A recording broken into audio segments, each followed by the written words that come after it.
So once upon a time, that was the bottom of the ocean. Oh. Yeah. And so for millions of years, layers of dirt were collecting on the bottom of an ancient sea. Back in the Proterozoic era, Alberta was like prime beachfront real estate. We were like right on the edge of this like beautiful warm ocean. There was no winters, it'd be so nice. And for like 300 million years, sediments just accumulated. Accumulated. We were underwater for a really long time.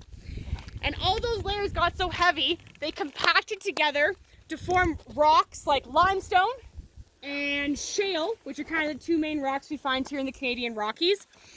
And then, for a while, nothing really happened. Dinosaurs were walking around the earth, other stuff was happening geologically, but these layers were just lying flat. Until one fateful day, when the Pacific and North American continental plates started to crash together. The Pacific plate was heavier, so it slid underneath or subducted, there's your other geology word today, subducted under the North American. And the North American continental plate crashed on top of itself. So you know when you watch car commercials and they're like, look at how safe this Honda is, and they like crashed into a wall in slow motion? That's kind of what happened to the North American continental plate. It just crashed and buckled and folded on top of itself. And that's why we get all these layers. Another analogy I use is kind of like the Titanic. It went up, and it was really big and heavy, and eventually it snapped. Same thing happened with these layers in the continental plate. They would crash and slip and slide all on top of each other. So these mountains grew for about 100 million years, from about 140 to 65 million years ago.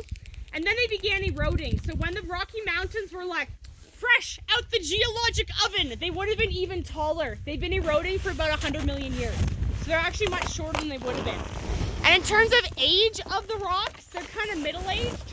They're not really old like the Appalachian Mountains in like the eastern states. They're not really young like the Himalayas. The Himalayas are actually still growing. Mount Everest gets bigger every year. And that's why they get so many earthquakes in Nepal and India and also the Philippines. Yeah, because those plates are now coming together. In California, there's the whole joke that California is going to break off from the rest of the country because you guys are right along a fault line. Pacific Rim. Exactly, yeah, the Pacific Rim. So now this part of Alberta is like geologically pretty stable. It's the more western parts, the west coast. It's getting all the fun geologic activity. But 100 million years ago, this was the geologic hotspot, which is really cool. And you can think of the planet as kind of like a giant recycling plant. Unless a meteor crashes into the earth, there's never any new rock that gets added. Everything just gets recycled. And plate tectonics, those continental plates, those move around as this recycling process happens. And when they crash together, pull apart, dramatic things like mountains and volcanoes and fault lines and all that stuff happens.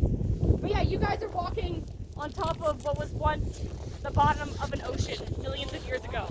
It's kind of like thinking about how big the universe is. Sort of like your brain if you think about it too much, like just how old all these rocks are. Yeah, that's why almost every month they added more island to the Pacific.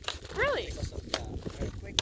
Oh, okay. Yeah, More islands coming up. 100 years ago, Philippines is composed of 7,107 islands. But now it's 7,701 islands. Oh, wow. They added another 600 islands.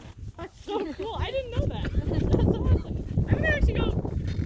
I'm such a nerd. I'm gonna like go home and Google the geology of the continent. That's really interesting. Cool. Tell me more. So let's keep heading here through the